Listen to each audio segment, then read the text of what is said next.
now, but I guess before this event will end, she will surely join us. Also, Mr. Alieu Badara, give one project.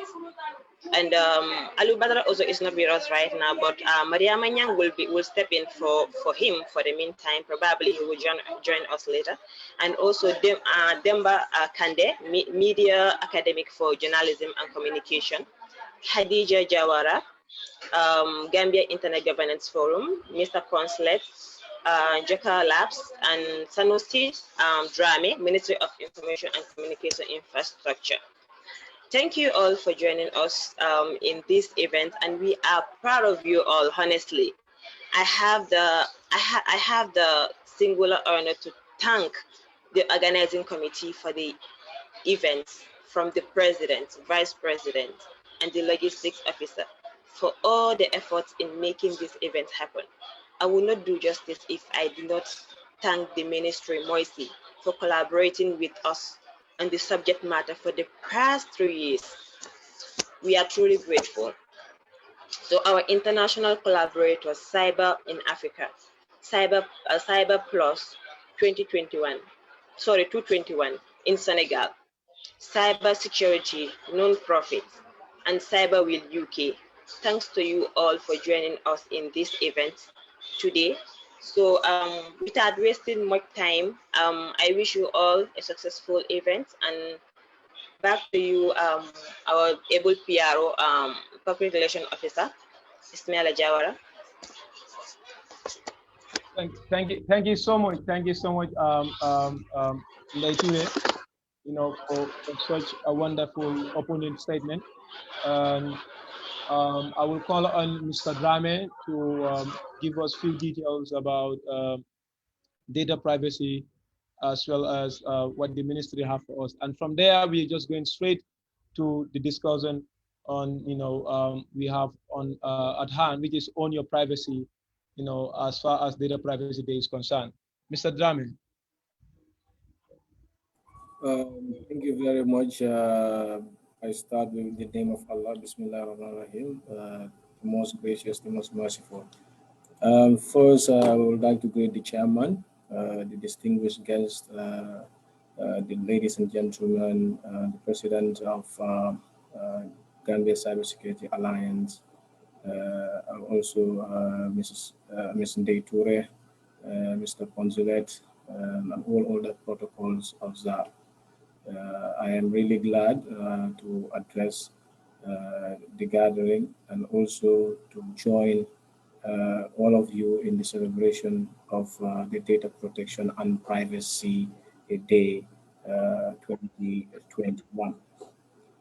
The Data Protection Privacy Day, known as Data Protection Day, it is an international event that occurs on 28th January of every year.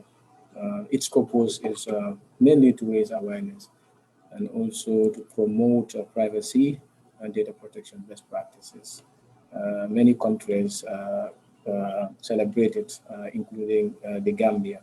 And I would like to use this opportunity to acknowledge our collaboration with the Gambia Cyber Security Alliance over the years in promotion of data protection and also privacy, as well as joining forces with them over the years in celebrating this day.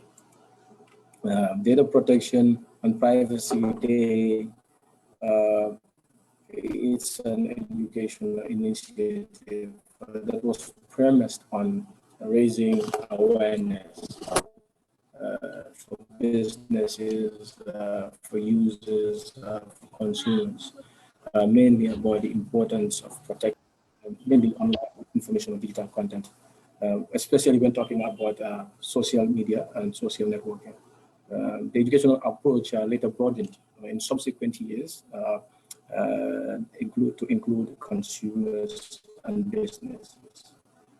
Data Protection and Privacy Day events and also activities, they encourage some kind of the development of technologies and also systems that would help in promoting individual control over what they call the PIIs, the personal identifier information, and also help in enforcing compliance with privacy laws and regulations, also creating dialogues between stakeholders and also advancing data protection and privacy. Mr. Chairman, distinguished guests, ladies and gentlemen, the Convention for Data Protection of Individuals with regard to automated processing of personal data was first opened for signature by the Council of Europe. The same Council of Europe is supporting the Gambia government in the drafting of its data protection law. This was supported in the year 1981 on the 28th of January. And the first day that it was celebrated was in 2007. The convention is currently in the process of being updated. That is the convention that was created, Convention 108, that was created by the Council of Europe. It is in the process of being updated in order to reflect new legal challenges that have been caused by technological developments, because we all know how rapidly technology develops, and to keep pace with it without legal instruments is indeed a challenge. The Convention on Cybercrime is also protecting the integrity of data systems, and therefore privacy in the cyberspace is of paramount importance. The Council of Europe also initiated, as I said, in 2007 to celebrate its first Data Protection and Privacy Day. On the 26th of January 2007, the US House of Representatives, they call it Resolution HR 31, by a vote declared the 28th of January, 28th of January as the National Data Privacy Day.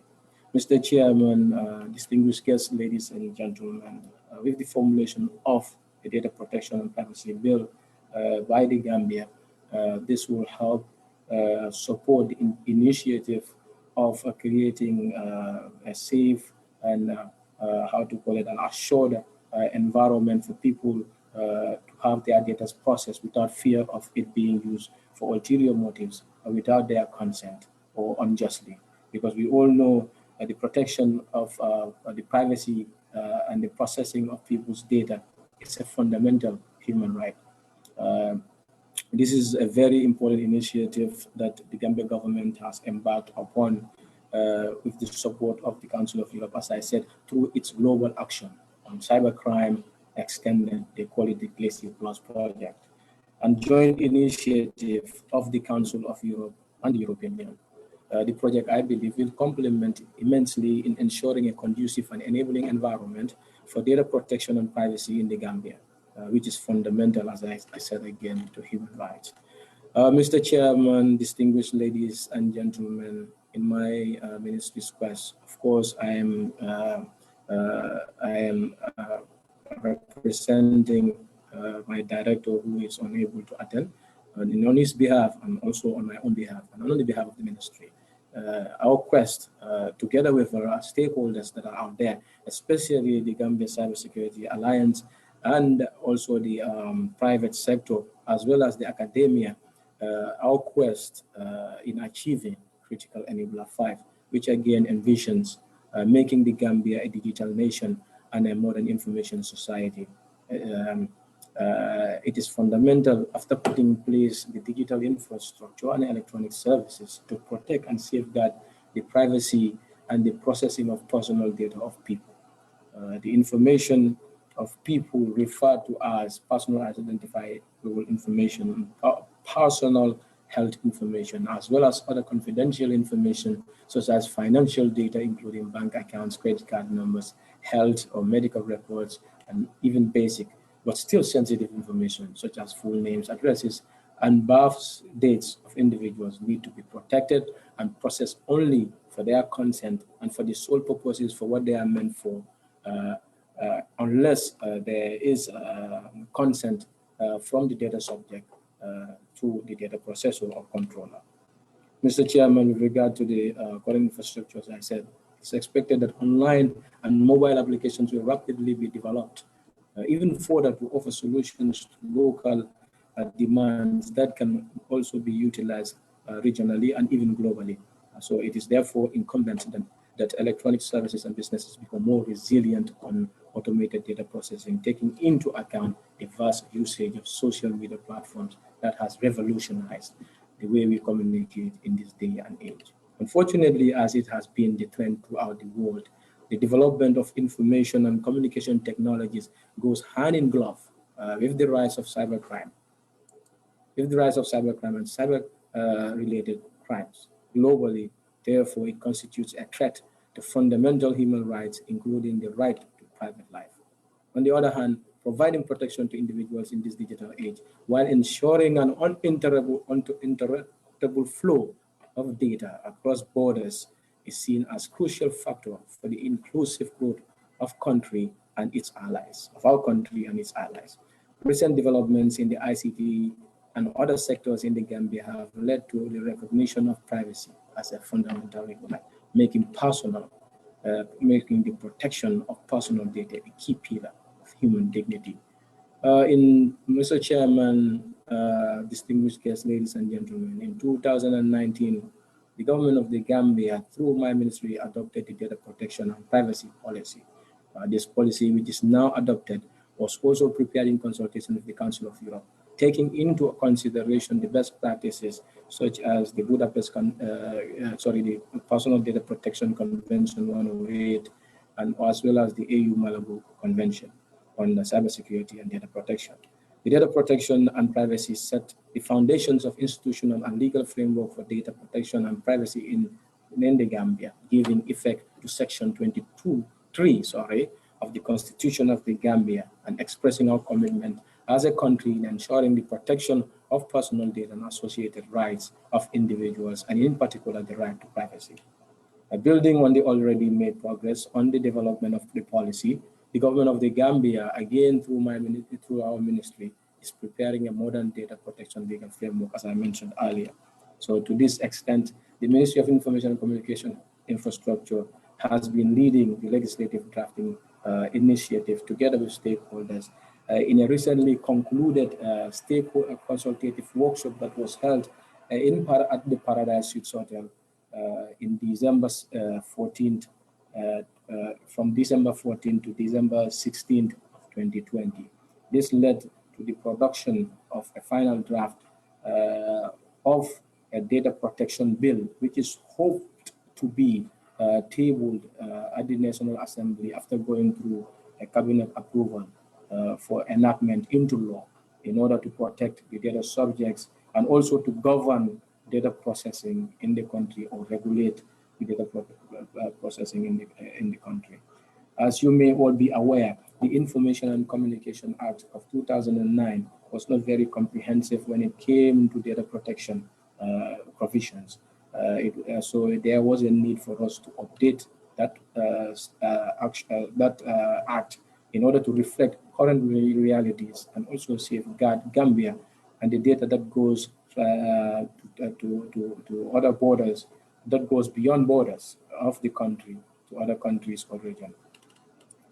Mr. Chairman, ladies and gentlemen, I would like to use this opportunity to urge on to all to spread the level of awareness in order for people to be aware about the lack of protection of their data and privacy, the consequences that are involved, and also for them to be able to be encouraged to come up with systems and technologies to enhance that protection or support it. With that said, I would like to thank the entire participants in this important celebration, for coming, using their opportunities, even though it is closing time, to attend this very important. And for your information, we are using our Facebook live stream, our MOICI Facebook live stream right now to share this important event that we have here. I will copy the link to the stream also in the comment section for those that are interested to share to their peers. With that, I thank you all. Thank you so much, Mr. Sanusi, for that interesting, I would say, detailed information about data privacy as well as what the ministry is doing with regards to data privacy.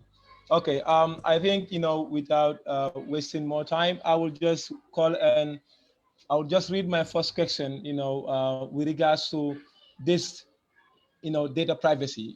All know information, technology is obviously impacting our lives in all ways, in a way that it has never been imagined, for centuries ago.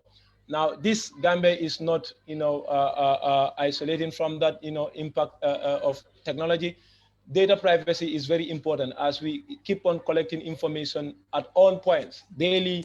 When you buy SIM card, the actual, identification numbers and all those details. When you walk into a hospital, they collect your information. When you walk to, an immigration, station or whatsoever, they collect your information. Now, my question goes to Mr. Poncellete. Pons, are you with us? Mr. Pons? Yes, I'm here. Thank you. The question that I want to ask is, why is data privacy important in Africa, especially the Gambia, at this point?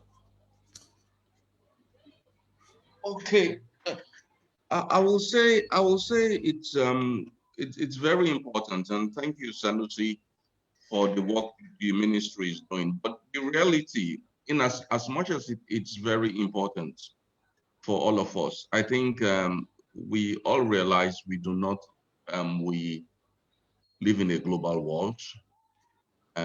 Most Gambians, most young professionals today, especially if you look at our startup ecosystem, of which people like you, Ismaila, and a lot of number of young people, they do a lot of work that are out of the jurisdiction of Gambia, collaborating with different people. So that data protection becomes important. But if we look at what is happening, despite the efforts of the ministry and what they are doing, you also discover that we still have a little bit of problems in the sense that we have not yet signed the Malabo Convention.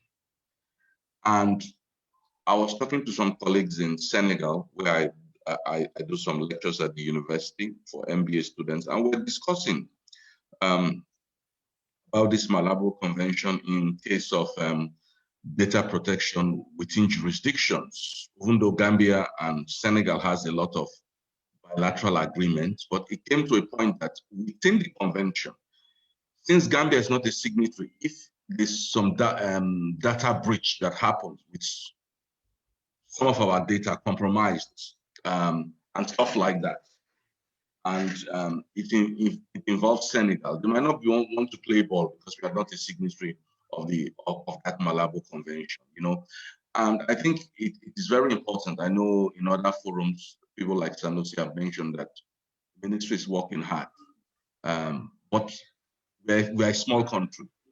Our biggest strength is our collaboration with our international partners. No matter what the European Union is doing and everything is doing for us, one of the first things people check when you are talking on anything on data protection, cyber security, with the great work Cyber Security Alliance is doing, they'll just go online.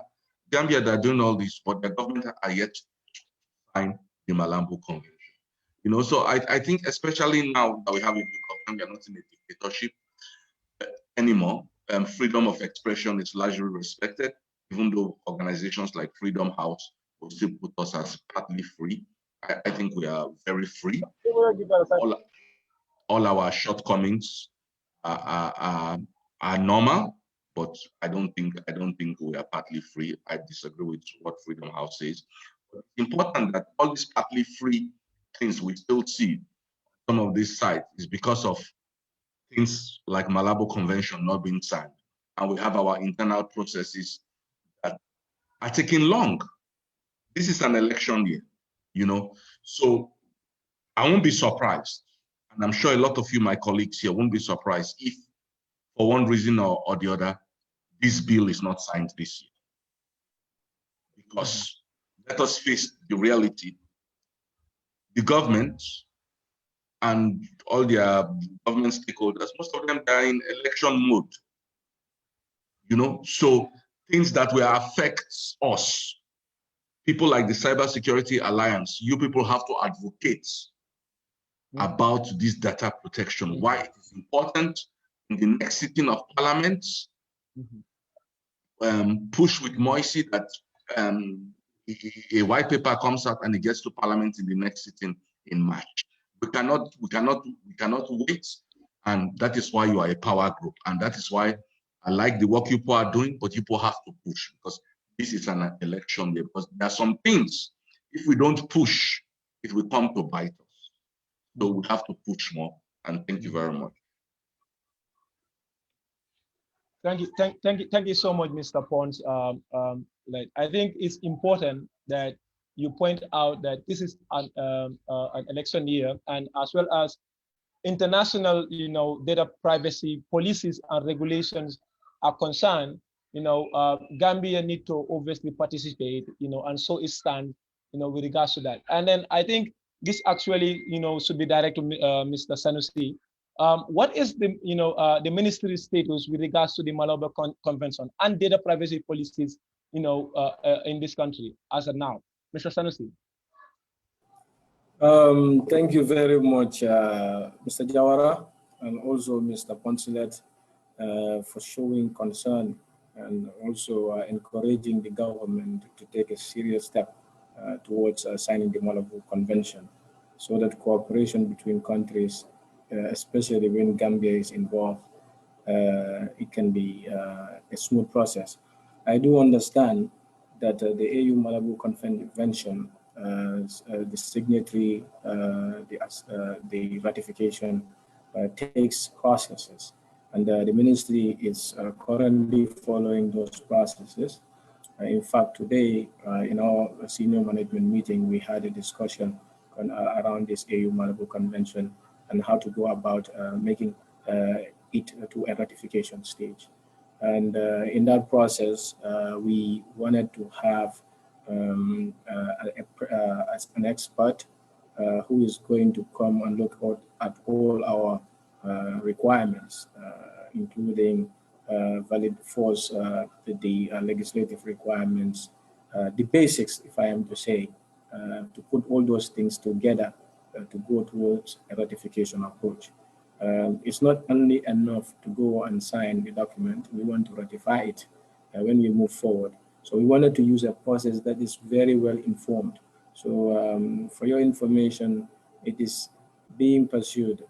As I told you last year, we were unable to make much headway last year concerning it, but it was discussed. And this year we're going to push rigorously, take this into consideration. And I really like the way you put it forward, and as a concern, after all the encouragement in my speech and all the other things, you pick this point as one of the most important, and I agree with you. But you please, we want also the general public and people like you to also take into consideration that there are certain things that you need to put in place. For the first time in the Gambia, we are tabling the cybercrime bill. That is also very important to have it placed. We are trying to also identify critical national infrastructure by domesticating the regional strategy on national critical infrastructure policy. So all of those things need to be set up. Your legal instruments need to be set up. The data protection and privacy law needs to be in place. So we are trying to approach all of these things, have this as a case, go to the AU, sign this document, and then by the time when the experts come to domesticate the AU provisions into our laws, they would find there would have not been much difference. So this is very important for us to understand, because we do not want to be doing things in silos, and then later on we come on counter, or we see that we have not fulfilled X, Y, Z. But as you said, it's a matter of urgency. It is important. It is to show that what we speak, we act by it. And concerning the election year and other things, I don't think that is much excuse for us technocrats we have to work harder, as you said. We really need to pursue things, because everyone has been given a mandate or some kind of a role or a task to fulfill. You know, for us, we are not asked to be in the outside, you know, engaging in other things that are beyond our terms of reference. So we focus on that very much, and then I really appreciate your honesty in this issue. But as stakeholders in the civil society, not only like forums like this, it would also be important to come forth right to the ministry, meet with us, show the seriousness on how you can influence policy-making decisions. We sit as a discussion, as a roundtable, to also approach partners, especially partners in the international community organizations, to bring them forth, you know, because of collaboration, and then the government would lead. So we have an inclusive process, you know. So I think that is what I can say. Thank you. Thank you so much, Mr. Sanusi. I think this is very, very important.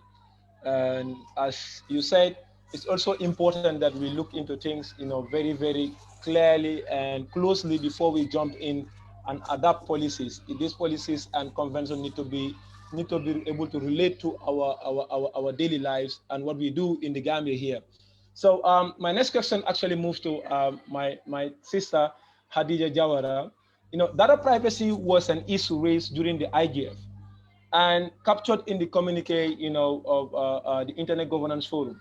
Now, how far are those follow-ups, you know, with regards to data privacy and policies? Those things that are were captured in the IGF communique. Hadija, are you with us? Thank you. Yes, I'm with you guys. Can you hear me? We can hear you. Yes. Okay. Thank you, Ismaila. I'm sorry to say, as far as I am concerned or I know of, we haven't made any progress on those issues. But I believe the Gambia IGF is working on strategy to see how they move ahead with the work they are doing. But I believe that these issues are very important because going back to Sanusi's statement, these are fundamental rights issues. And then it should be on top of the national IGF agenda. We know we are in an election year. And then during election years, we do have a lot of interruptions when it comes to our fundamental rights issues, especially when it comes to freedom of expression issues and rights online. For now, I think we are in January and we have seen 2 interruptions of the internet. And then we also have seen that, which is a very big concern though, because this is like I said earlier, it's an election year and these are very important issues. We may take it lightly, but it's not a very light issue also. And we have seen in the African region, this has become a norm. I think Sanusi mentioned the EU convention, and this is only been ratified by only 7 countries, adopted by 14 members. And what this implies is that when we get to closer to election, the government can shut down the internet, they can shut down our messaging apps, and when we don't have these laws in place also, we are not sure of whether our data are protected too. We don't even know what's happening with our data and all those things. So these are very important. And I think as a member of the National IGF, these are things we are going to take seriously, and then we can work on strategies and plans to make sure that when it comes to data protection and privacy issues, they are on the forefront of our agenda. Thank you. Okay, thank you so much. Thank you so much, my sister Hadija. Anyway, I'm not going to let you go, but as we are looking at the current situation on the ground, like this is an election year for the Gambia. Do you think we have any privacy rights as citizens with regards to our data, generally? Because this is a question that was shared on our WhatsApp group, and people are asking about this. What do I have any right over the data that I shared on the internet, through social media, on public posts or any of such? And the same day, question overly is posed to a certain level where data that is collected by the government. Let's say, for example, the COVID-19, related information. What do you think, the government should do, with this data? Should we retain this data? If yes, do we have any retention policies or documents in place that describe and explain exactly what should be done with this data? Or should they be destroyed? And I think this question is kind of related to the ministry, but Hadija, you go first on the question, please. I think that's a yes or no question, because the 1997 Constitution gave a general right to privacy, but when the 1997 Constitution was coming to force, we weren't talking about data protection and privacy issues when it comes to online. But unfortunately, that's one of the things. That's why I was sad by what happened to the draft constitution that was supposed to, because it has at least specific details when it comes to data privacy issues. But currently, I know the ministry has a draft bill, but I don't think it has been tabled on the parliament yet. So which means that right now we don't have anything when it comes to our personal data and everything to protect them. But you can use even the 1997 Constitution, but then you will have to go to the Supreme Court for the Supreme Court to decide what type of data to be protected and blah, blah, blah. But I think that's an argument that can be made into court, but it depends on how the Supreme Court will rule it. Well, I think that's why it's important that the Gambia ratify the AU Convention, and also apart from that, also we have a data protection and privacy law in our country. Because right now we've seen when the WhatsApp issue happened internationally, when it comes to people's data around the EU, because they have the GPDPR, it didn't apply to them.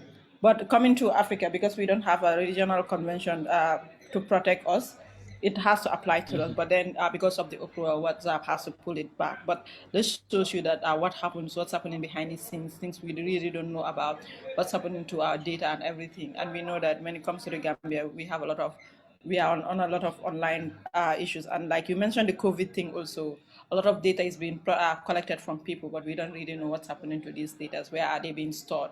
When are they going to destroy them? Blah, blah, blah. A lot of issues around. And it's not only the COVID thing. We see a lot of sensors going around. We see our GSM operators, a lot of companies collecting data from people. But generally, there is no legislation in place to see how these issues are coordinated, what's being done with them. So it's more or less like a crazy jungle out there with our data. So I think MOICI is here. Sanusi understand the issues very well. That's one of their responsibilities they need to work on, and they shouldn't be dragging their feet. This is something they have to do as soon as possible. Thank you, Hadija. I think I will pass this question. Sanusi, what do you have to say about this? Yeah, I really like the honest opinion of Khadija, long-time sister and friend, but he did not spare me. Neither my minister. Yes. So actually, we do have something on data protection and privacy in the IC Act under Part 8, where you have processing of personal data and protection of privacy. But this normally it's not very comprehensive. It has measures to ensure privacy of communications, security of information and communication privacy, storage of traffic data, data for the identification of subscribers, information to be provided to subscribers, maintenance of subscriber list, use of communication for direct marketing, itemized billing and pricing, prevention of calling, line identification or outgoing, prevention of calling or connected line identification or incoming calls, publication of information for the purposes of calling. So, but it is limited normally to GSM providers. It's not very comprehensive, touching all of the other service providers that are out there in the different spheres of their functions. So if you look at that, there's a limitation. That is why we pushed forward, looking at the international best practices, the Budapest Convention, the AU Convention, to come up with a data protection and privacy policy force in 2019, and then this year to come up with the law. So the law has been, as I said, we have a draft. I'm just waiting on this within a couple of minutes. They will send me the final stuff, and then send to cabinet approval and we go towards. It's a process. We all know things are very slow in our country, and it is not a one man's fault. For us, we can do our best and push and follow up, but we also have stakeholders. We have to do things. For example, during the data protection bill formulation workshop that happened last year in December, we invited the private sector to participate in the second day. The outcome was very poor. The civil society outcome was was okay, was better, and also for public institutions. But the private sector was very poor. So if you have things like that, what can you do? This is where the civil society also has to come up and help the government, not only attacking the government, but also let's attack those private sectors to ensure that they also come on board in the formulation process. I know it's a threat if you look at it to any private institution out there. When you tell them that do not use somebody's data for advertisement purposes without his consent, it's difficult. Maybe sometimes they have a challenge of infrastructure to put in place, but the law would have to give them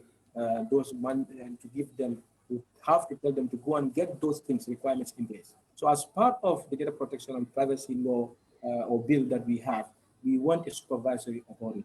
This supervisory authority, which is envisaged to be somehow independent or semi-autonomous, which can enforce or which can regulate the guide or put forth the guidelines in which operators need to abide by. So in that, it becomes easier for government. But as a ministry, we create a conducive environment, and then we give it to the regulators to enforce it. So it's an entirely multi-stakeholder approach, trying to make sure that these laws and provisions are taken to this. But we do have something very limited. If you look, as I said, check for the IC Act 2009 on Google, look for Part 8, processing of personal data and protection of privacy. You will see some provisions, especially relating to the GSM companies. Thank you.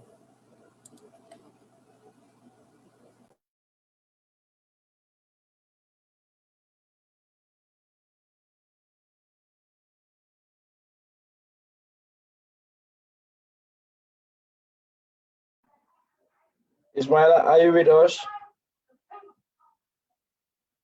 Yes, actually, I was speaking while the mic was on mute. Mr. Abad, today the Jarangas are going to arrest me. So thank you so much. Thank you so much, Sanusi. I think I will pause. I'll push. The next question to Mr. Poncellete.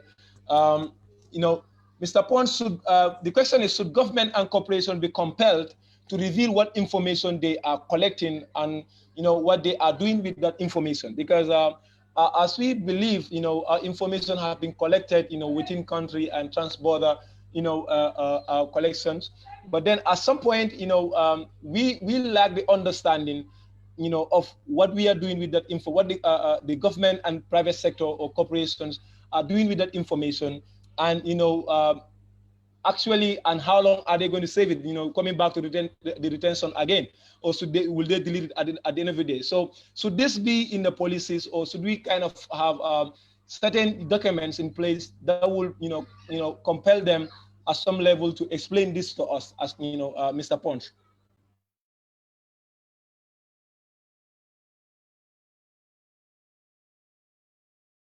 Hello, is Mr. Ponch with us?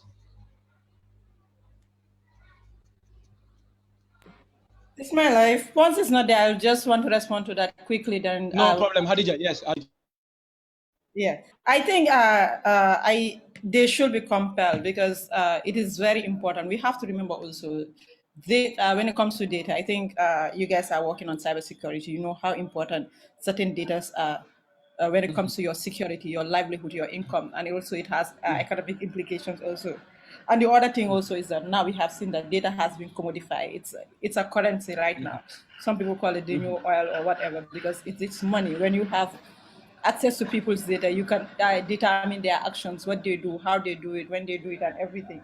So some of these things, it's very, very easy to manipulate people when you have enough information about them. we tend to take it lightly, but it's not. So now when you look at some of the research or informations out there, we are saying most of the things, we know that right now the world is so divided. Any country you go to, it's very polarized. This happens because the news you consume has been manufactured to you, whether you like it or not. You are being manipulated when it comes to the information you consume. They succeeded in doing this because they have enough information about you.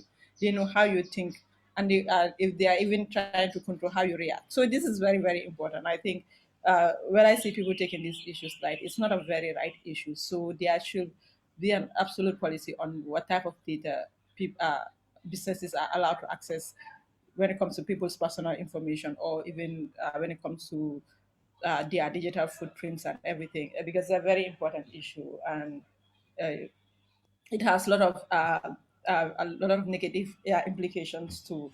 So I agree. I would have to say a big yes, so that we have to. But thank you, guys. I will have to leave. I have another meeting, and I'm late for that meeting too.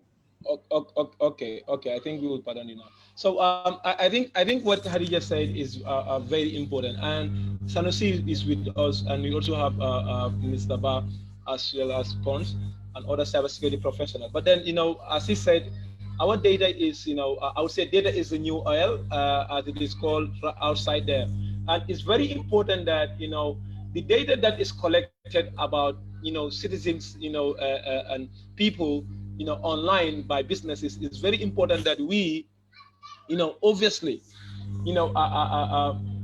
they should be able to explain this to us somehow, how the data is kept and why is it even collected at the first place.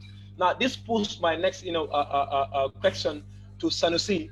That is, we've experienced that, ministries or ministers or key government, officers, still using, third-party, I would say, softwares, for communication. For example, email, to be specific.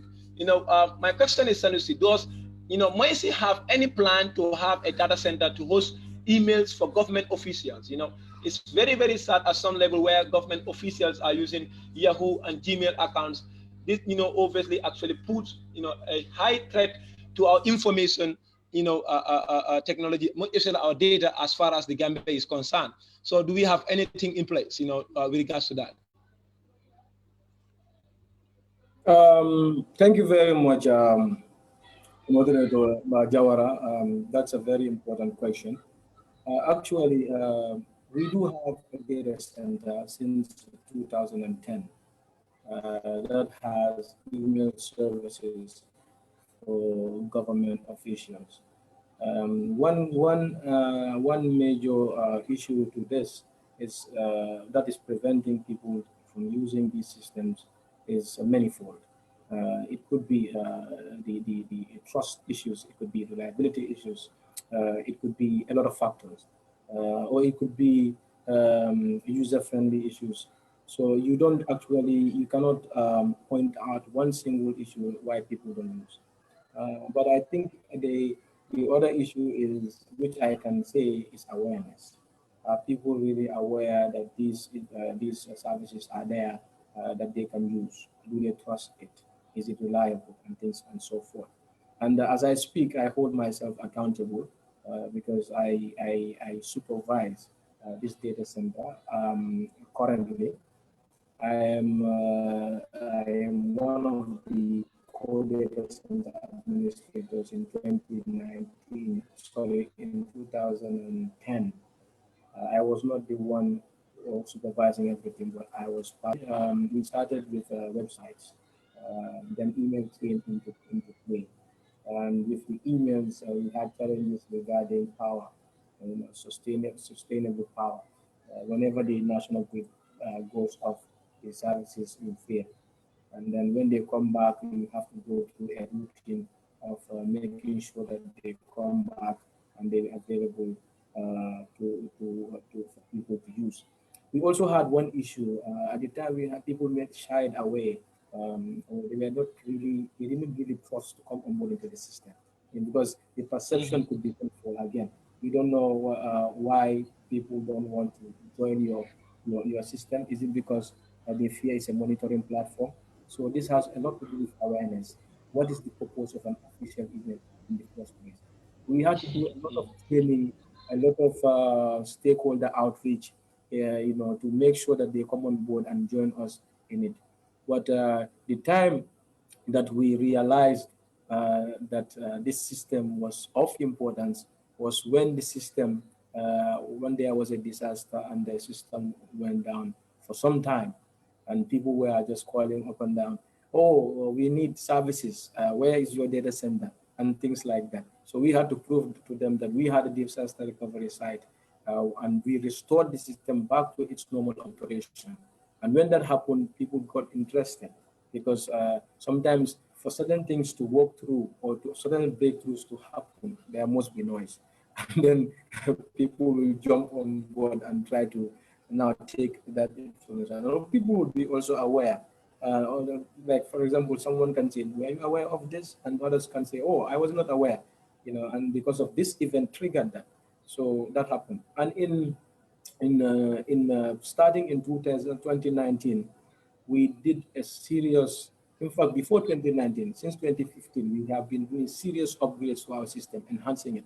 But 2019, we focused specifically on the power.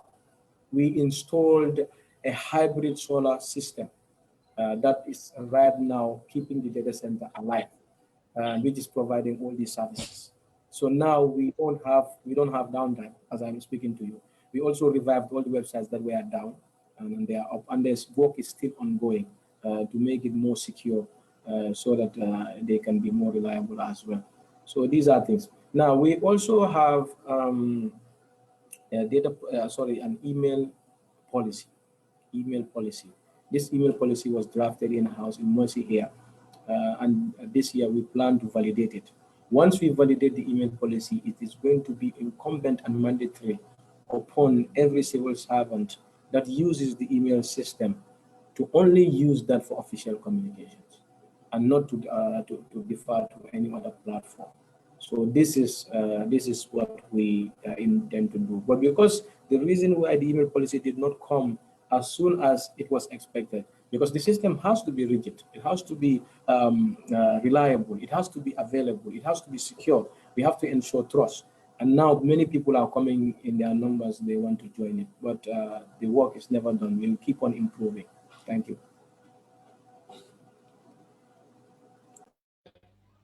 Thank you, Mr. Sanusi. I think Mr. Pons' hands has been up, for a while now. Mr. Pons, you want to come in? Thank you very much, Sanusi. I just wanted to ask a question in regards to the email system. Yes, I know you said you are doing a lot of work on it, but we still have a lot of procurement stuff, whether procurement or consultancies, and you still see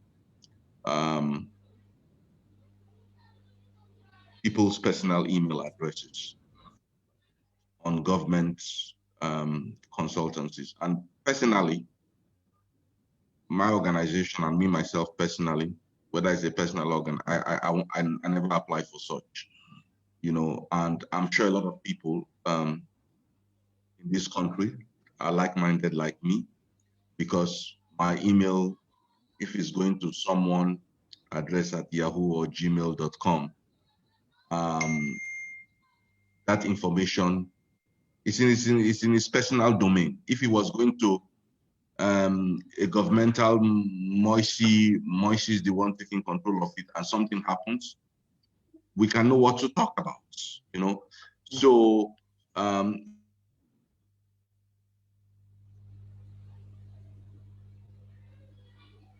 in the ICANN community, Internet Corporation for Assignments and Numbers, that run consultancy firms that wanted to bid for projects in Gambia, and they sent me a newspaper and said, is this true? We saw this and it's a Yahoo or Gmail address. And I said, no, it's true. It's what happens here.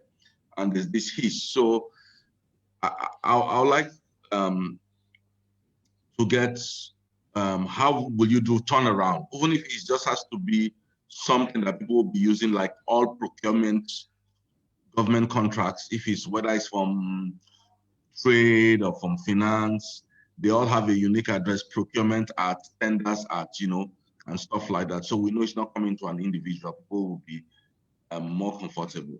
The second thing is regarding to cloud computing. You know, I know you have rebooted your data centers and everything is up, but I'd like to know whether you also have cloud possibilities in case data center goes out, because that is something that I think you need. I'll repeat again, this is an election year. Hadija has mentioned a lot of things with shutdowns and everything. We also, what happened recently in an internet shutdown. You know, so we don't have anything stopping an internet shutdown today. We also know that we are dependent on one submarine cable with backup from Dakar. We also know that it's easy to come up to say December 3rd, all of a sudden the submarine cable, a Chinese boat cut the submarine cable. It's easy to come up with, because we have seen a lot of conspiracy theories, you know. So for you as a ministry with all that controls government data, don't you think it's wise to have all these things in the cloud also? That will be my second question. Thank you.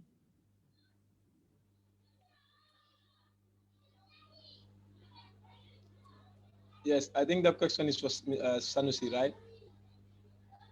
Okay, yes. Mr. Drammeh, you can pick that up. Thank you very much, Pons. Again, I like your honest takes, and your questions are very interesting. I would start with the second, your second question. If I'm right, regarding availability, like landing stations, is that what the backup landing station? Is that your second question? Yes, yes. Okay. Again, discussions are way ahead. Although I am not the one included in those committees, but I can tell you this is a discussion that is being made, and efforts are being made to bring a second landing station. And I don't know how far they have gone with that, but efforts are being made. Concerning the second question, which what is going to be turnaround? That's the first question, the turnaround strategy regarding when you see people using government, using private emails to send maybe procurement contracts and things like that, and then people asking you, once is this real? This is a challenge. But as I said, we have drafted email policy, and the policy will be validated this year. It's already drafted. It went through, we sent it to different government institutions for their inputs, and now we are done with the draft. And thank God this was done in-house by our personnel. Now this, once it is validated, it will take into force for its adoption. So now it is for the heads of institutions to enforce it.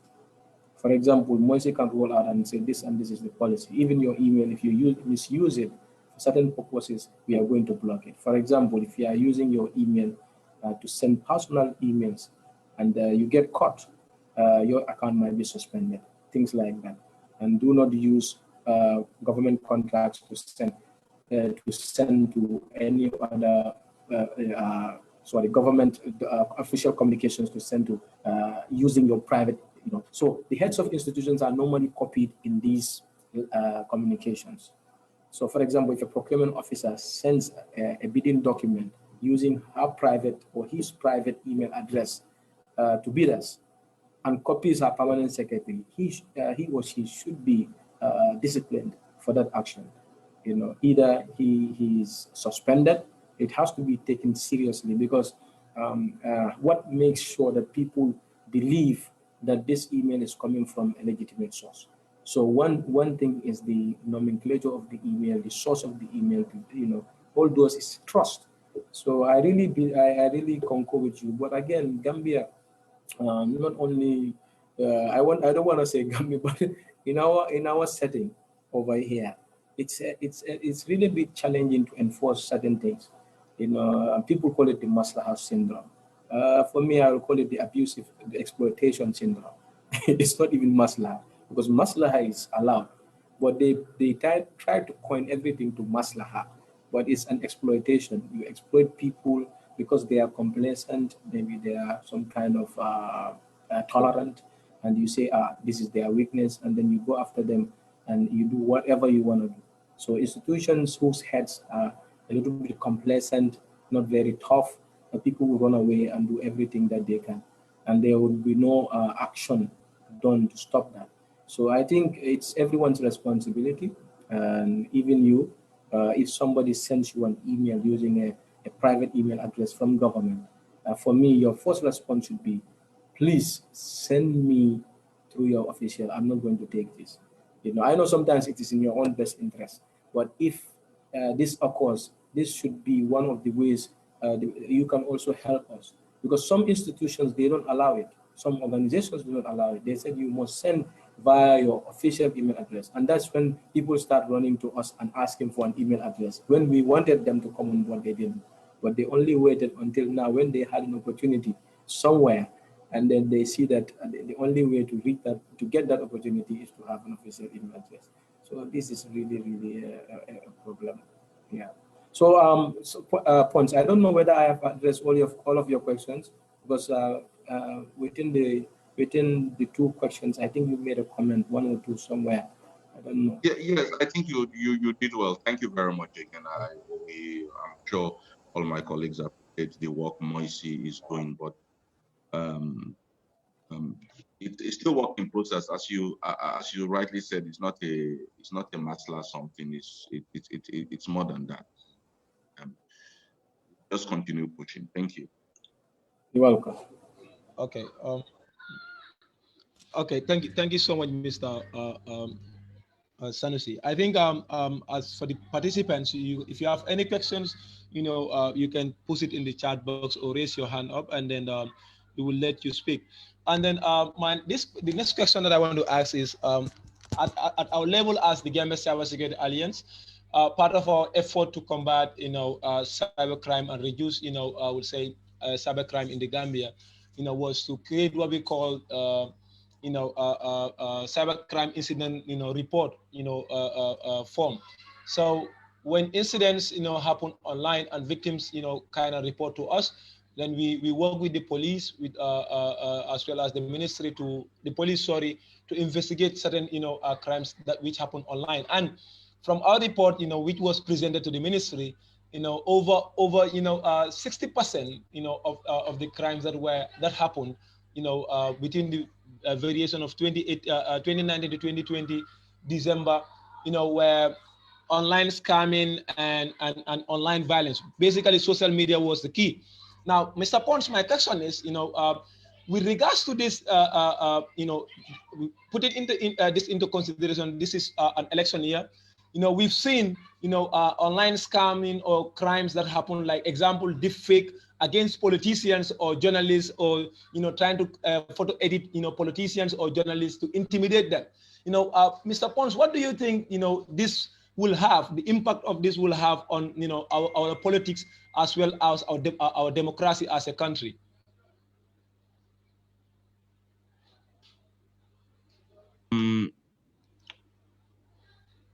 Very bad and not good. We see what is happening now, especially with this cocaine business, that everybody's just throwing accusations at the government and everything, it's free for all, people just think, and I don't think any reasonable government will want to bring that large amount of cocaine into its country, knowing that it's haram and our own young people will be affected. Very sad.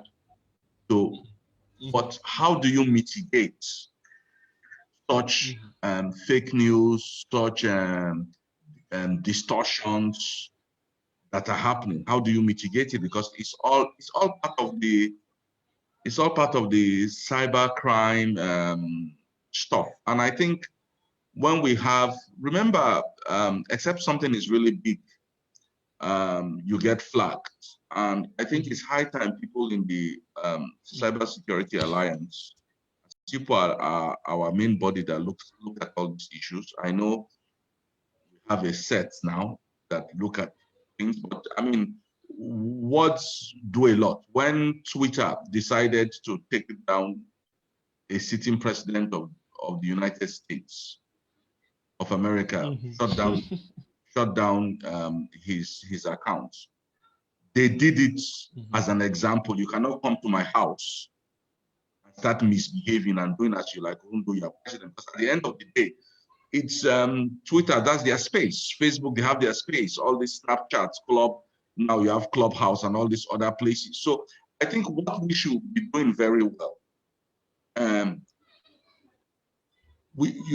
I will say the Cyber Security Alliance should help us do that, whereby within your platform and working with the ministry, if you can get volunteers. I can be a volunteer, Hadija can be a volunteer, Sanusi can be a volunteer, that okay, we volunteer certain times, maybe weekends, you get university students, maybe the set or even the ministry can help with some funding for your time and connectivity, whereby you see issues happening online on Gambian online space. Whether it's hate speech, whether it's cyberbullying, whether it has to do with things that are security, distortions and everything, we start flagging them and gathering the data. So if tomorrow we come and show Sanusi, this is all we have been gathering from this particular Facebook page or from this particular Twitter account or this blog or whatever, they can look at it and say, okay, this is not right. We are going to, because anything, I've done some, the ministry through the director have told me when ministers, former minister or current ministers' Facebook pages have been hacked, to contact Facebook. And Facebook worked immediately to working with the director of ICT to take down all those things. So when we have things like that, I think we have to act. We are not doing enough. So we have to be the foot soldier. But even our political parties, we have to help them. Because these political parties, whether we are politicians or not, want to stay neutral and everything. At the end of the day, is it Socrates or Pluto that said that if you think you're not involved in politics, then you allow fools to rule you. One way or the other, we are indirectly affected. So we do have to advise them. We have to advise them to set up, to talk to them. So reaching out to them and saying, okay, these are some people don't know. Some people, you see some things in the TRRC happening. You really know a lot of people don't know what they think is a crime, because it's just their upbringing or mindset. So I think in this question, we still have a long way to go with social media. I've listened to some things on WhatsApp, and people think some serious hate speech on WhatsApp that I said people don't send me sort of thing, but under normal circumstances, these things have to be flagged. So it's not, I will first say, self-censorship of ourselves within our community. That has to take place, and we have to start reporting accounts. We have to start reporting accounts. You cannot just go and start cursing people's parents and everything, thinking that it's normal. It's not normal. All those are part of hate speech. So we have to do more, but I rely on you people. You are the millennials, you are the digital natives, we are just there to support. So I think it's the young people. If you look at it, our demographics, you are 60% of the population. So hello, you determine the next leader, if anything. So we determine how we want people to look at us in the outside. I think that's where it should start from. Thank you.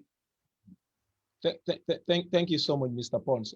I think it is very good we point this out. That is, people like you said, just feel like sharing information that has been forwarded to them on social media, WhatsApp platforms, Facebook, you call them, and this obviously is lack of sensitization. Some of them don't know, like you point out, and at GCSA level, I think what we have been doing so far, I think funding has been one of our biggest, challenges so far. I think, this question that I would ask will be point to Mr. Sanusi.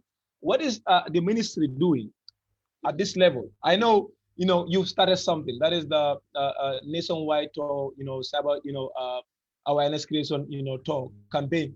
But what is the ministry doing with regards to policies? As Mr. Poncellete point out, should we be able to report these people, like start reporting accounts, to who, and what are we going to do with regards to crimes that happen online?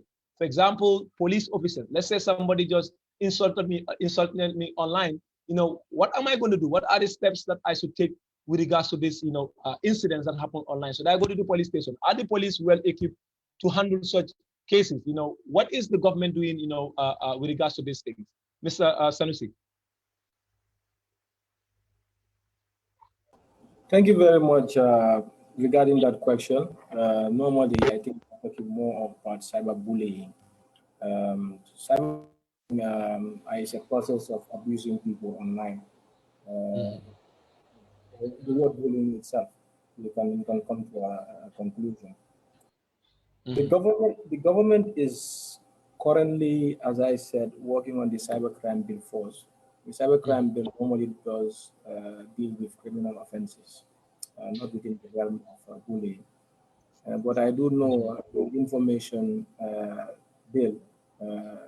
It's been is it amended? I don't know whether it's passed. I cannot remember. But I know it's amended to cater in for such things. But normally, it's going to deal more with the digital media that is in the country on ground. Now, there is an issue of data sovereignty, and this brings to mind the question that Poncellete asked regarding cloud computing. Now I recall.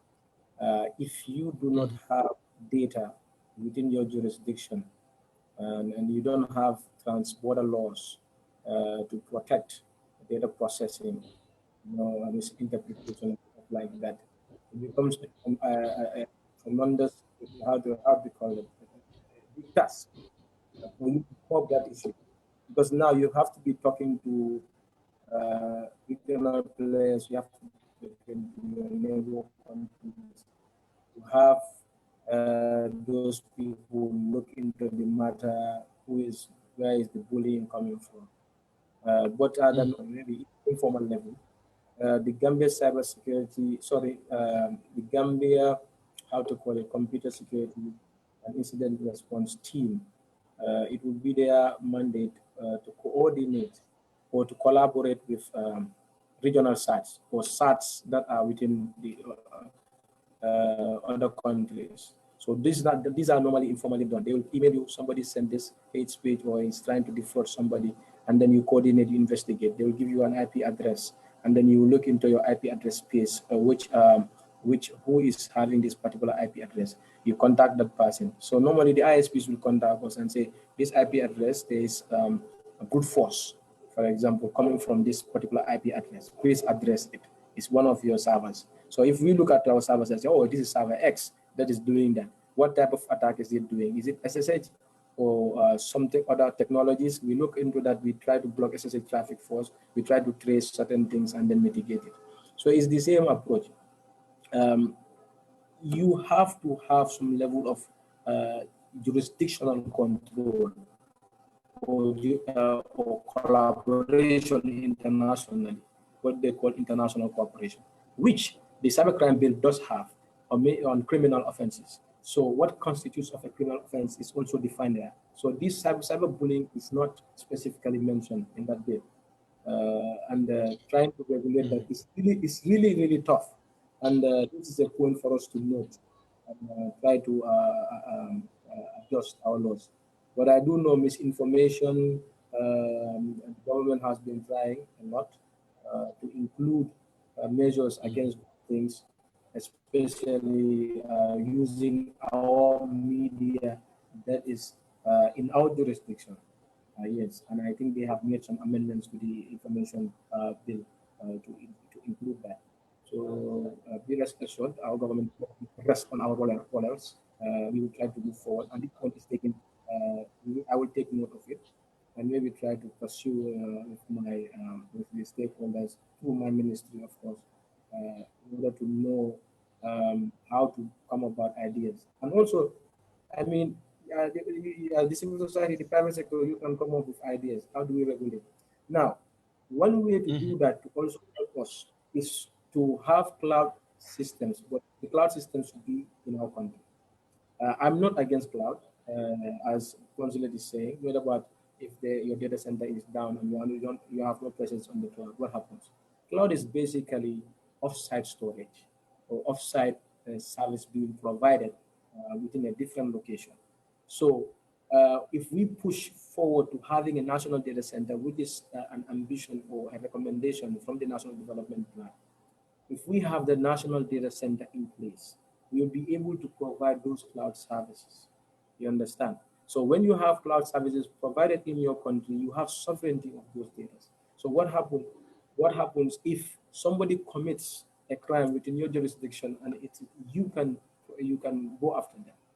But now, if it is in another jurisdiction, let's say Google doesn't have any servers over here, they do a crime, using the internet, and they are in a different jurisdiction, it's difficult. And also using VPNs can change your location. So if you are tracking somebody on a VPN and then he's saying this address or IP address is from America, so what can you do? So it's really, really tough. That is why cloud is important. But to have a cloud policy that domesticates cloud, advocate for that is very important too. Yes. So I think I don't know whether I've addressed your question, but I've tried the best of my ability to also. Yeah. Of course. Yeah. Of course, you've done justice to that question. Mr. Amaduba just sent a message, a question on the chat box that is said, Mr. Sanusi, how is your ministry working to see that all government departments or other line of ministries to have secured website? For instance, the Gambia Immigration Department website should be functional for travelers. Please, can your ministry come up with?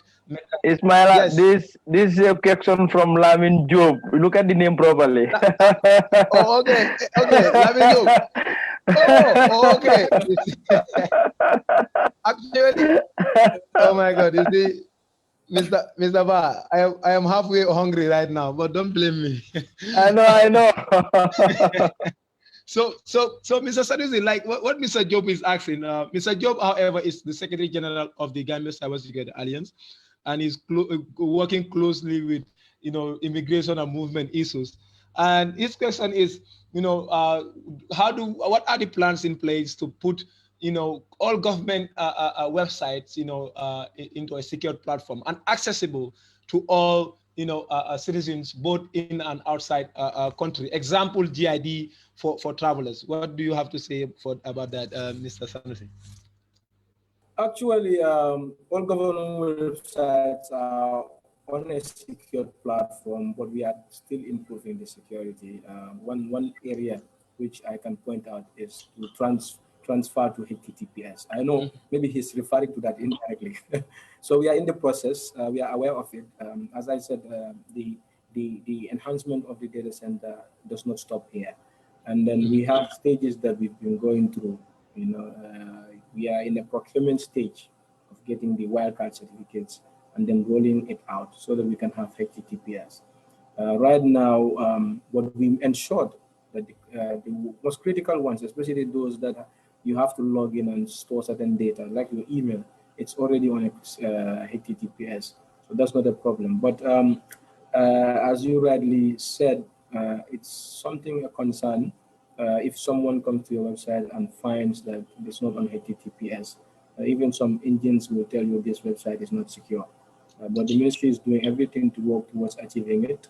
And I like the concern that you have raised, so that we can push forward, we can increase our effort in trying to ensure that this procurement is done and the implementation of a secure socket layer website is achieved. Okay. Thank you so much. Thank you. So, any more questions from the participants? you can, share your questions or raise your hand up. Now, Mr. Sanusi, I'm very, very sorry with regards to, you are going to be very famous, or you are already, your name will be called after every question, because as these conversations or, conferences happen, the government. Mr. Poncellete is also here, and he's also an Yes, expert. I know. Is here. So we have a lot of experts. All right. I know, but based due to this situation, I would say certain circumstances, the government, is always in the center of all this. So, that is your job. But my question will pose it to Mr. Poncellete, and this obviously, I believe, we have touched part of it, in this first, speak. That is with regards to the SMEs that we have, that is businesses that we have in this country. And, those certain businesses would love to actually market their products in the international platforms, or international markets. So what do you have to say, or what are your recommendations that should be taken, or the steps that should be taken by the government, as well as those, businesses in this country, to be able to actually sell their product, in the international market? Example, when I say businesses, one example is Asutech. For example, Asutech obviously is into technology, and we also have, other tech startups, in the Gambia that would obviously love to, penetrate the international markets, So, but then some of them have issues with regards to international regulations, to keep up to standard with regards to this. And this obviously goes back to the government signing, regulation. But I want your clear view or opinion, on that. What do you think we should do as a way forward to obviously allow Gambians not to be just a downloading country, but also an uploading, country, Mr. Pons? Yes, Ismaila, I think it's a very valid question, but we'll say now we have the World Bank carrying out the Digital Africa Diagnostic Project going. I'm personally involved in that project as a national consultant for the World Bank on those skills. But there's one thing that is being done, and all these things, MOICI has all the data. Ministry of Trade is building the digital economy. So the government, a lot of things, because people are not bringing it out forth, and that's where the ministry to have to help, because they are also Ministry of Information, to bring it out, to let people know that the government is doing a lot in terms of where the digital economy is a cross-cutting team across board in happening. If you look at now, people are talking of, okay, you mentioned like Asutech and stuff like that. But one thing I would say is that I look at when I talk of startups, I talk of SMEs, I look at everybody, because most of these young people, anything I do, ICT is an enabler. So when I see a lot of our fashion designers, a lot of our food processing guys that are already selling stuff online, I'm impressed. They're using existing platforms. And DHL has platforms that they help to do all this, especially because we have to know, which the ministry is quite aware that we have the African Continental Free Trade Agreements, whereby goods should be free in any goods manufactured in any country, any African country, which Gambia has ratified. So if I bring something from manufactured in Togo and it comes into the Gambia, it should be tax-free as long as manufactured in Togo. So those are the first steps, because most of our the ones that are producing service, I would like to see government initiatives whereby, like Asutech, the Kill, all those platforms here that government are using. The MOICI is giving opportunity within our procurement process that you cannot do any, there can't be any IT deploying, even if it's an international firm, that won't involve a local IT company.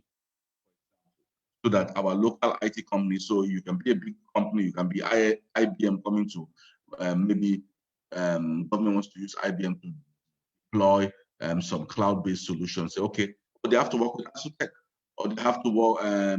So those are what we need to do. So our payment systems here is happening. We see now Gambia is doing crowdfunding, but we are doing crowdfunding. It's a Kenyan firm doing crowdfunding for us, you know. So Thunder Fund. So yes, it's African. Yes, it's good. But the most important thing, they're coming from Kenya here, whereby instead of us using GoFundMe, at least we can say, you want to do crowdfunding, you use Thunder Fund. The money is staying in Africa, you know. So we have to encourage. We have Kurungu, which is done by JFIN, that are now encouraging a lot of money transfer. So let us go paperless, you know, so that if I'm trying to send something in Fatoto or Koina or Gambisara or Nume, I'm able to do it without moving. You know, I can buy a cow somewhere up country, and the cow, I pay the guy gets his money, and my cow is delivered to me in Macau, you know, without any problems, you know, including logistics and everything. I think that's the next level, especially when we are all looking forward. We are COVID has not gone, so we are still living in a post-COVID world. You know what will happen. We also saw how our children have suffered with school and healthcare.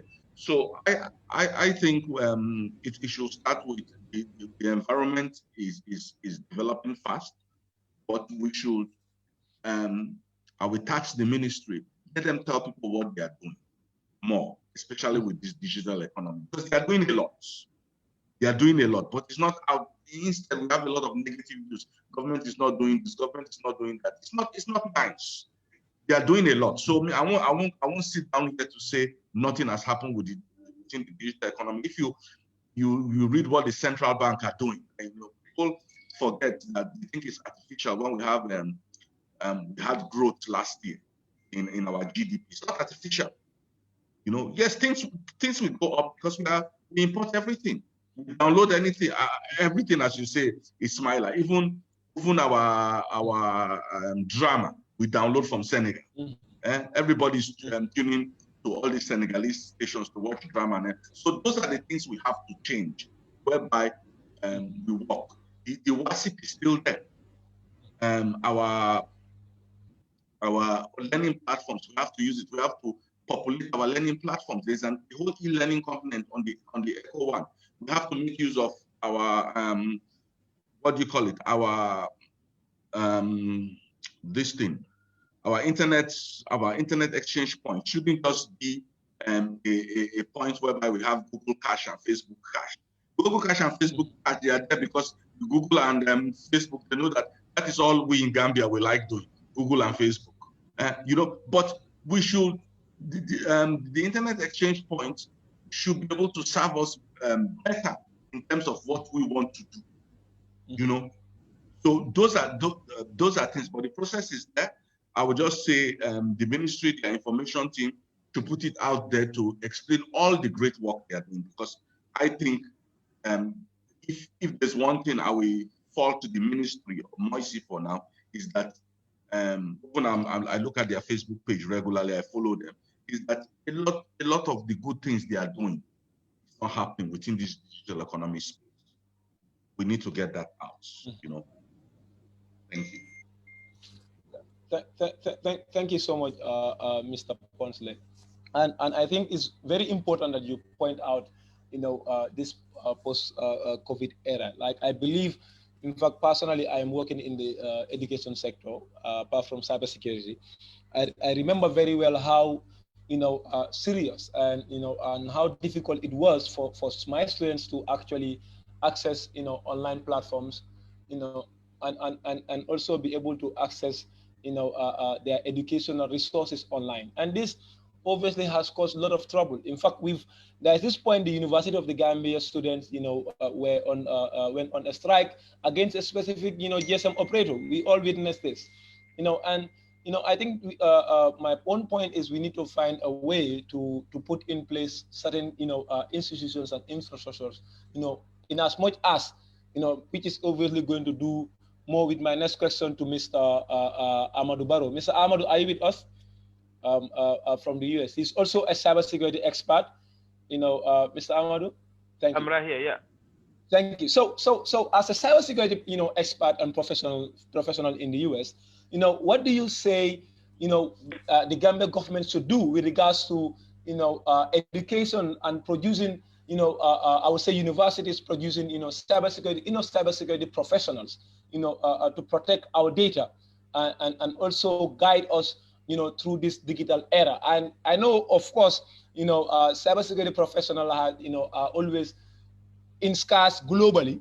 There is more job there for, and we have less, workforce in the market. But then, what do you think we should do? Because personally, I think, there are a lot of things that has to be done or that needs to be done by people here. Is this sensitization? Is there any role that the government should play?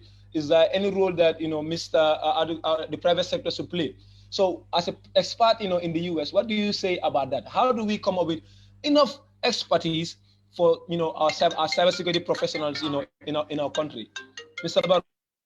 Yeah, thank you, Ismaila, for that question. So I think what we are doing right now is more like the foundation. It starts from dialogue. So, we have the ministry here and we have the private sector. One thing we have to do is from dialogue. We have to make sure we engage that of the educational sector. We have a lot of people in our educational system. We have to start from the grassroots level. A lot of people in high school, we have to give them exposure to technology. So when they are exposed to technology, they will know what kind of other careers are there. We can give them from the primary school system to the junior school level to a lot of high schools before they even get to universities.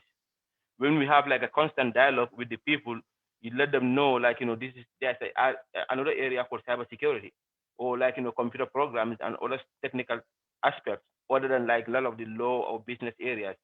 I know that in the Gambia, our exposure to technology is very low or is very limited. So I think what the ministry can do and that of the private sectors is to fund more technology space for that of the schools, community levels. When we give that to students, that will give them the exposure to know what their peers in other part of the world are doing. You have unlimited access to internet. That's number one we're supposed to do. Our educational system. A lot of time when I was going to school, maybe about 10, 15 years ago, we don't have even a computer lab in our high school. I went to Neutral Senior Secondary School. We had computers, but it was not part of our program. So I don't know which other high schools or junior high schools are doing that. So A, we provide technologies technical space for people. B, we have to come up with a solution to our educational sector. Let's include some technical awareness. Let's include digital space for students to learn things that are happening. So the third one is when they are at schools, we should be able to have professors, have programs at schools whereby students will know what kind of careers are there. Let's have constant dialogue with people. You bring in professionals. I'm actually learning a lot from the Ministry of Information and that of Mr. Poncellete. I was even sending a message to Mr. Amadou Barrow wow, this is very interesting. Because having this kind of dialogue, that will motivate lots of people to go learn something about information technology or to learn something about security. If there's no dialogue, people don't know this kind of careers are there. Yeah, you mentioned about the job market. I know in the US here, since I work here and I live here, the amount of cybersecurity job openings that they have and the availability of possible people who can fill the gap, I can say they have more job openings than more qualified people. It's one of the sectors in the world that is growing. We need more people, but only way we can have more people is through education, through hands-on training. That's why I've been working with Mr. Ba and with others, so that we can, though I live far away, but I'm still involved because I want to make sure the people on the ground, they have what kind of opportunities that we are having in the States here or other part of the world. It's gonna involve dialogue. So the dialogue has to come from the ministry level. It has to come from a community level and that of the private sector. and individuals too. We should all be involved in this in order to make like Gambia like a more digital space. When you look at like countries like China, like few years ago, China was not a superpower. Look at India. Few years ago, they were not even on top. Right now, people talk about India and China because of what? The technical, their technology advancement. That's why we talk about them. They are on top of the scale. They are doing something huge. That's why China is China right now. Look at Dubai. Dubai is being Dubai. We go there for shopping and everything. Dubai, a few years ago, Dubai was nothing but just what? Just a desert. They had like a better plan. It starts from the leadership. It starts from like, private sector, community sector, and individuals. So if we can all put our hands together, we involve the government, let's educate the youth from grassroots level. The adults that are educated or who knows a little bit about it, let's give them opportunities too. We have a lot of people coming from the University of the Gambia who might have the expertise. Let's give them apprentice program. Let's give them internships. Let's give them room. Let's give them land. Give them opportunity to also, be part of the dining table. Let's not tell them, oh, this is how we were eating or we were here and there. Let's invite them to the dining table. Everybody should be involved. Yeah. So, Mr. Jawara, I think that's my part on that. If you have any counter question or something, just let me. Yeah. Thank you so much. Thank you so much, Mr. Amadou Baro, for that. I would say enlightened message at some point. Cybersecurity workforce is always a problem globally, But anyway, Mr. Poncellete, hands is up. Mr. Pons, you want to come in? Yes, thank you, Amadou Baro. I've read some of your stuff somewhere, and I think it's very encouraging by the time difference for you to help and support the programs, and that's what it is. I mean, you should always remember, and that's my saying, that Africa is one, whether they are in the diaspora or not, they are part of the process. And if we look at yesterday, I'm here. What the Supreme Court declared, that you will have the right to vote. So you are going to be voting, this coming election. So it's those are things. It shows that Supreme Court, the whole country knows the contribution of the diaspora. It's not about the remittances alone, all this knowledge sharing. And I just wanted to share, we have Fatou A. Senghor. She's the first Gambian lady that she went to the American International University. She's a Cheven scholar in University of Warwick, doing her master's in cybersecurity. So these are people, because as a Cheven scholar, when she graduated, just yesterday, me and her were having a discussion on WhatsApp on data protection, and then I was just saying, oh, today I'm coming to be part of this forum. So those are young professionals that, because at the end of the Cheven, the British, they give the Cheven for the professionals after they finish their masters to come back home to contribute. So these are people that are coming that we should also make use as we make use of Mr. Baro. And I'm sure Amadou Ba knows Fatou A. Senghor, because she was president of the American International University of West Africa Computer Science students when she was in university. So to try to make this connection between her and Mr. Baro, so that our people in the diaspora, those ones doing this and that, they know each other. It's important, because that collaboration is very key to what all of us. So that if I know that Mr. Baro is out there, he's doing some certain things, and I want something, I just go through the channel. So there's one channel. I go through the Cyber Security Alliance, that this is what is happening. So we should make sure that this network, we shouldn't just look at it that, oh, it's when Cyber Security Alliance wants to have a program or are doing this advocacy thing. It's a network for all of us to use to build our ecosystem. That's just what I wanted to say. Thank you. Thank you. Yes. Ismaila, can I come in? Yes, no problem. Yes. As my boss rightly mentioned, Poncellete is very right. I believe people like Fatou Senghor, we really have been. Yeah, she was one time a member of Gambia Cyber Security Alliance before she even travels. I can say we have been a workforce in influencing her to take up cybersecurity as a career. And I personally play a great role when she was in Turkey doing his first master's in cybersecurity before getting the Chevening scholarship. I was constantly in touch with her, supporting her on her thesis and some of the assignments. And she is somebody who really has passion for cybersecurity. You can see that in her.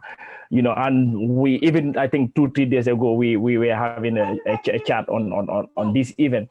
So Amadou, I think she's a young girl, and I will share her number with you so that you can hook up with her. She is a very, very brilliant girl, and I hope, like Poncellete rightly mentioned, these are young ones that we really need to nurture and support so that we can have them back in the system. Now imagine, if you look at the structures of the Gambia government, Sanusi is the only one who have a master's in cybersecurity. So if you withdraw Sanusi in the government, asylums, you don't have any professional cybersecurity guy within the government asylums. So I believe having somebody like Fatou Senghor within the system, if she is back, and other fellows who are doing cybersecurity in the West, I think it's very, very important, and it can help us. Pons made mention of very, very important points with regard to data privacy issues, especially in the Gambia and Africa. We're not taking data seriously, to be quite honest with you. That is the only problem in the Gambia. We are not taking data seriously. And the other important aspect is that we ourselves, the Gambians, are the problem, because issues will come where we need to give consultancy that has to do with collection of our personal data or collection of our health information.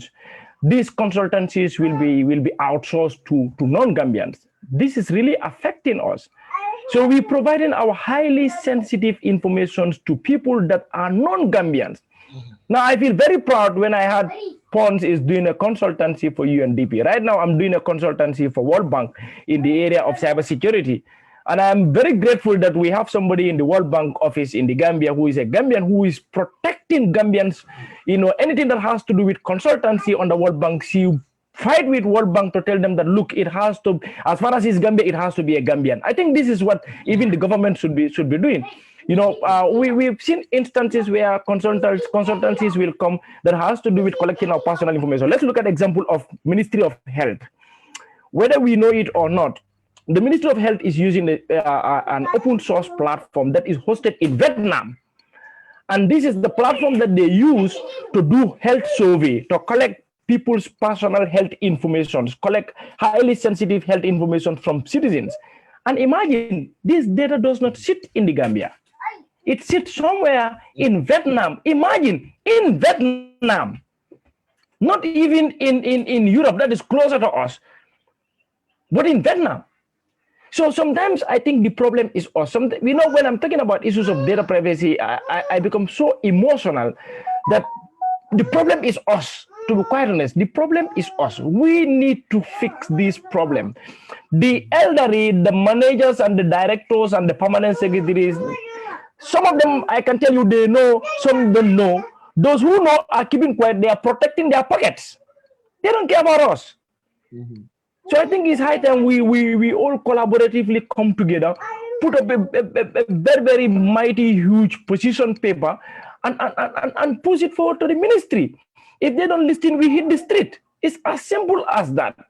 So we need to come together and push these things harder. The ministry, I keep saying this, the Ministry of Information Communication Infrastructure and Ministry of Justice, if we are to award ministries in 2020, I think these are the two ministries that we should award, because looking at the number of cabinet papers they push to the ministry, and also policies and regulations that they push to the parliament, they are number one. So we have to applaud the ministry in that, but also not forgetting that we also at the back, we should keep pushing them. There are so many things that are pending that need to be done.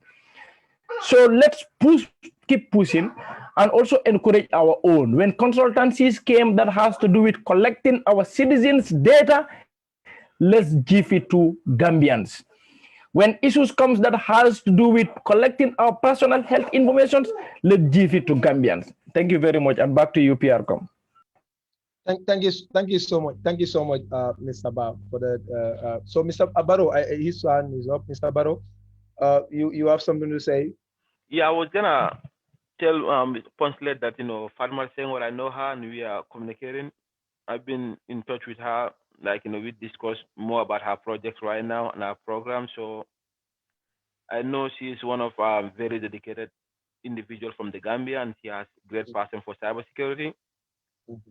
Yeah, and so that was what I want to say. But Mr. Ba just mentioned something like when we have opportunities coming to Gambia, or there are some stuff going in Gambia, we should be.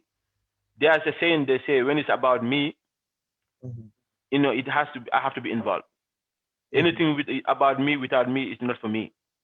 So if we have an opportunities coming, like be in the ministry or be private sectors, they're doing, let's say, like surveys in the country, or they're doing some programs in the country, they should always make sure they include citizens of the Gambia. You can have some projects coming, you might involve some outsiders and stuff, but we should give Gambians especially a lot of the students that are coming out of the program, let's say for Senghor and the core, they might be coming from Europe with their degree, but if they are not given opportunities to serve at the ministry level, they might end up being in America or somewhere in Europe. So people need to be given opportunities. When there are some projects or some contracts and stuff, contracts should be awarded to people based on what they know, not whom you know. So we should try to get away from those kind of stuff too. I know I do talk to Mr. Ba all the time because I always follow I have a very keen interest what you guys are doing. So we always communicate. So that being said, everybody should be given opportunity. And this culture of who we should try to just drop that. The program. Yeah, so I think that's what I was gonna add to what Mr. Ba just said. Just end it now. Okay. Thank you so much, Mr. Baro. I think we are in fact out of time. I think with this program, this session is supposed to end by 6, but it is getting interesting over and over again. I would say 2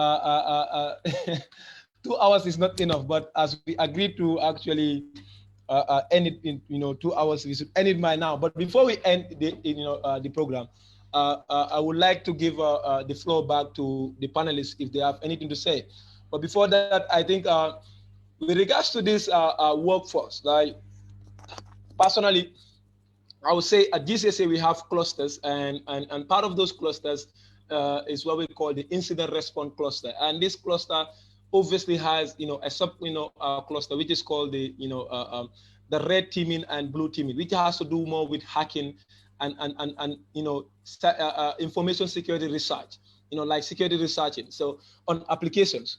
Now, anyway, I think one of the issues that we have with regards to cybersecurity and information security, pen testing, and also being able to test our stand, as far as security is concerned with regards to our data, is that we don't have enough experience. And to tackle this problem, GCSA created this cluster to be able to work with a group of about 5, and we always encourage more people, young Gambians from even University of the Gambia, to come and join us, where we try and look at applications that we have full access to, and they give us that permission to test their systems, and then we come back and then report those vulnerabilities to the specific institutions that are interested in that. And I am sure, of course, the ministry and the private sector should be able to promote that. That is why in the US, in India, in Nigeria, in fact, you have what we call DEFCON. You have cyber security conferences where people, cybersecurity professional and hacking professional security researchers come in and then share their research work. Now, this place, you have institutions, governments, and corporations coming in to buy those, skill set or services from them. But until we have that, it is going to be very, very difficult. If I know what I know and sit in my own corner, I don't share with anybody, and someone else actually know what they know and sit in their own corner, we'll find it very difficult to come together and achieve our goal at some end. But that was just a comment. And then I will throw back the mic to Mr. Sanusi to give his closing remarks. And also, from Sanusi, we'll go to Mr. Pons, and then Mr. Ba and Baro, then we close the session. Thank you. Thank you very much, Mr. Jawara, for the wonderful moderation. And I would like to take note of the key speakers, Amadou Baro. What you said is very right. We really need to give our projects to people who know it, not whom you know, but who know what to do about it. I'm really a big advocate for that, and to have a transparent process of awarding contracts, a fair process, and to give it to the talented people to help deliver. You know, we have a lot of talent, even in overseas. Our brothers and sisters are living overseas. I'm a witness to that. If you go on LinkedIn itself, you will see a lot of Gambians with, talent. You cannot count them, and all of these people who like to, one way or the other, give back to their country, but as far as I spearhead any project that I spearhead here, I'll try to the best of my ability to lead that process through a very transparent and fair process, transparent process, so that there could be equal opportunity. And also, I would like to commend all the other participants. Mr. Poncellete has been a real advocate for ICT. Internet governance. He's very relentless, and he will always have the energy. Even before we came to know each other, I was fortunate to attend one of the hackathon events that was organized, I think in 2011 or 2012, organized by Mr. Sering Job, I think. So we met there, and he was. Yes, he was one of the judges. From that time on up to now, he's always pushing. Helping his peers. The energy is just amazing.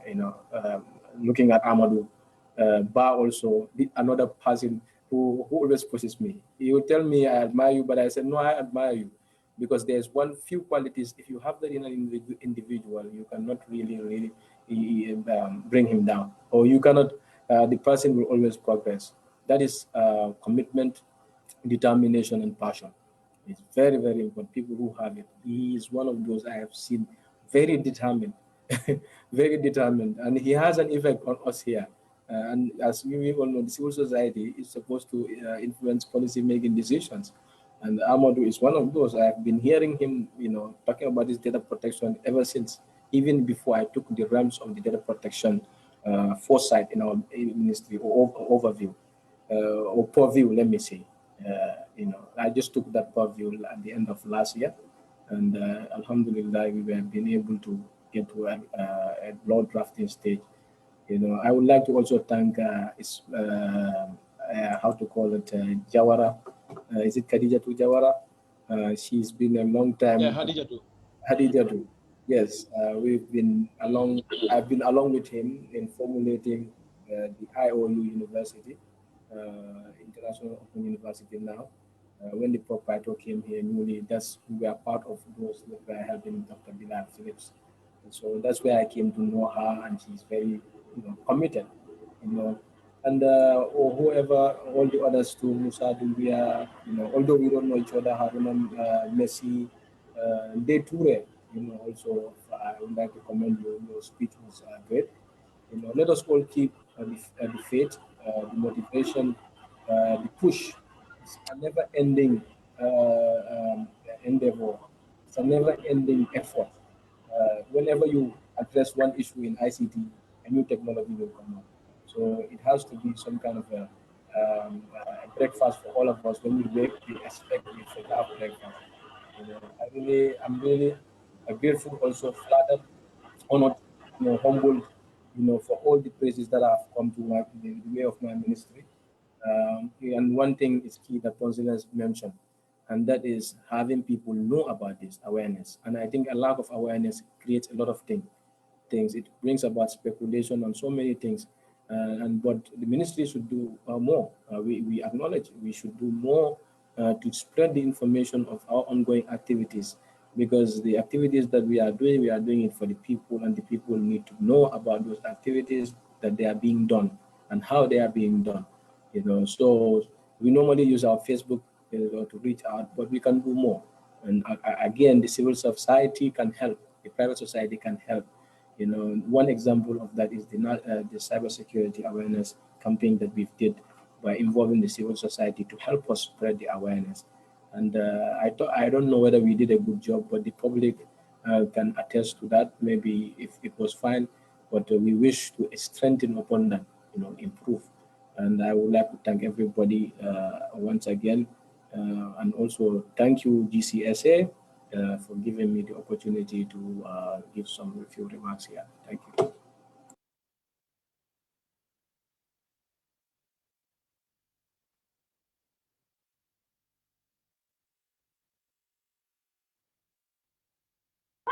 Ismaila, are you with us? Yes, Mr. Pons, do you have any last words to say before we end the session? Okay, yes.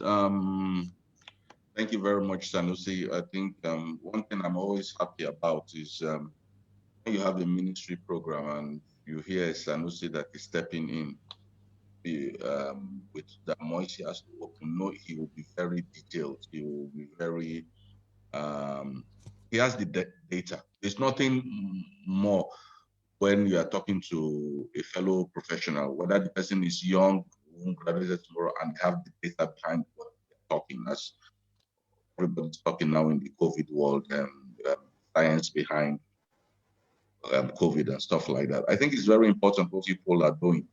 I'm happy we have people like Amadou Barrow. Thanks for joining me to LinkedIn and professionals. It's collaboration. We continue collaborating and we shouldn't leave out our ministry. So a lot of us, including myself, I will be the first person to raise up my hand. Sometimes we get frustrated by the bureaucracies of government, but we should also remember where we were coming from. It is 22 years of dictatorship. Remember that.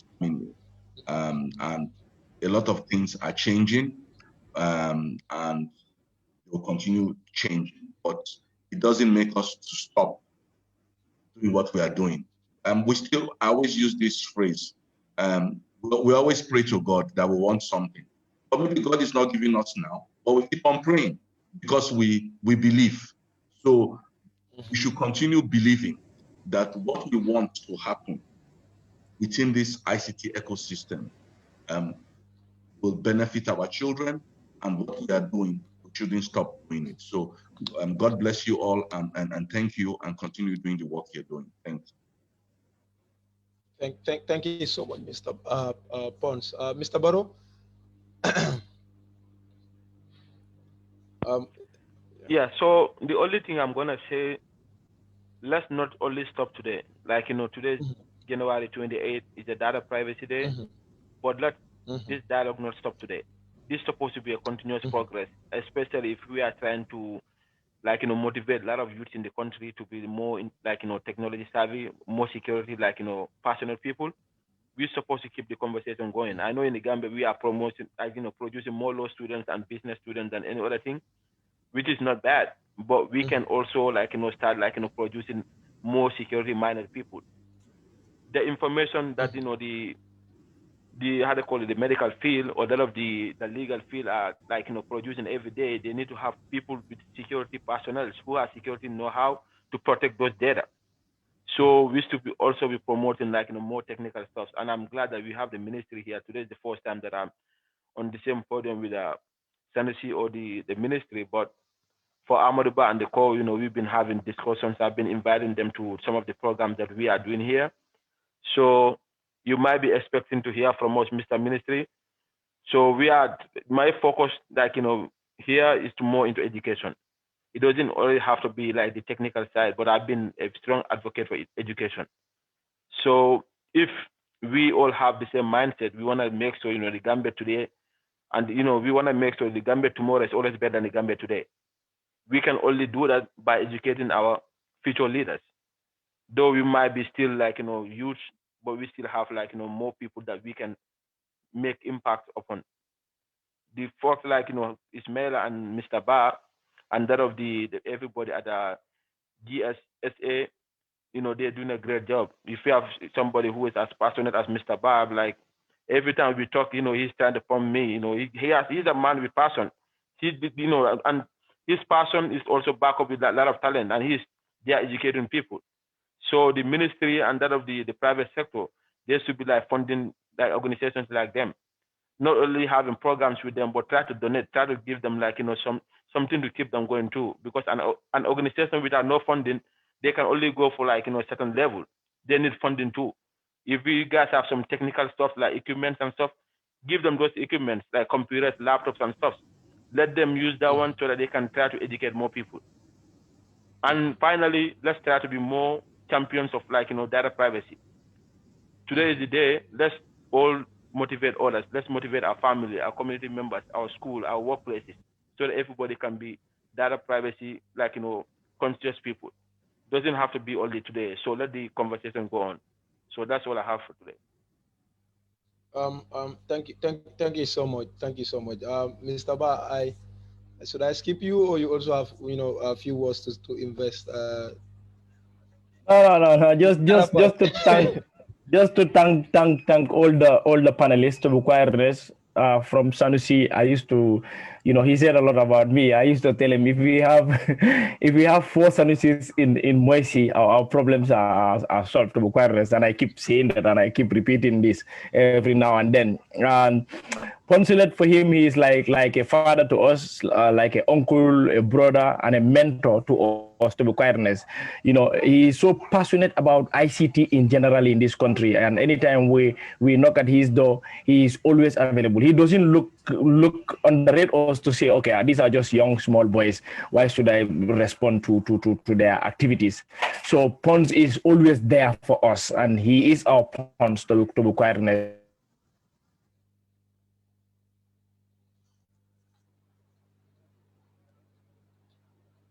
I think we just lost Mr. Ba. Yeah.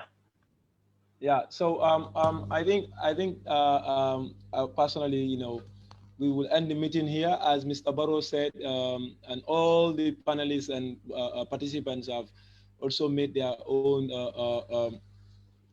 I would say, suggestions are already noted. And Mr. Barrow, like you said, this should not end here. And inshallah, we promise that by next session, which will not take more than 2 months virtually, we'll have more than 12 or 15 participants, to join in.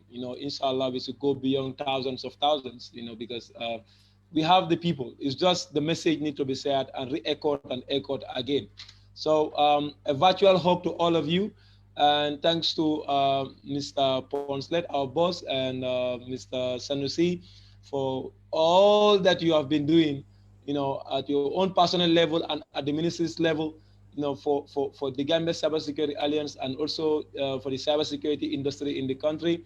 Thank you so much, and thank you, Mr. Barrow. I think we will link more. Sorry for interrupting. Before we, I was thinking if it is not a problem for some of us or all to put our virtual cameras on so that we can take a snapshot. We can take a snapshot. Yes. I think that is okay. Let us all put on our virtual cameras on. I think we can just give 1 or 2 minutes. Because I tape my camera, so I have to untape it. You're always having different gadgets. I'm sorry. For some reason, I have to tape my camera. Yeah, but we can all go virtual, right? Our cameras on. Haruna, where's Haruna? Messi, you need to be. I think together with our mics, I saw that I don't know. Okay, great. All right. I think I get it. Okay. 1 minute. Yes. 1 minute, let's see. Okay, just 1 minute. Okay, 1, 2. Is someone coming on board? Okay. Ismaila, I am trying to come on board. Just give me a second. Let me see. I think my video is on. No. You're on board. Okay. Okay. Yes, it's after 3. 1, 2, 3. Ismaila, your face is not there. Okay, one. That's okay. It's my face here now. Yeah. Thank you. Thanks. All right. Thank you, everyone. Okay. Thank you all. Bye. Bye, everyone. And stay safe.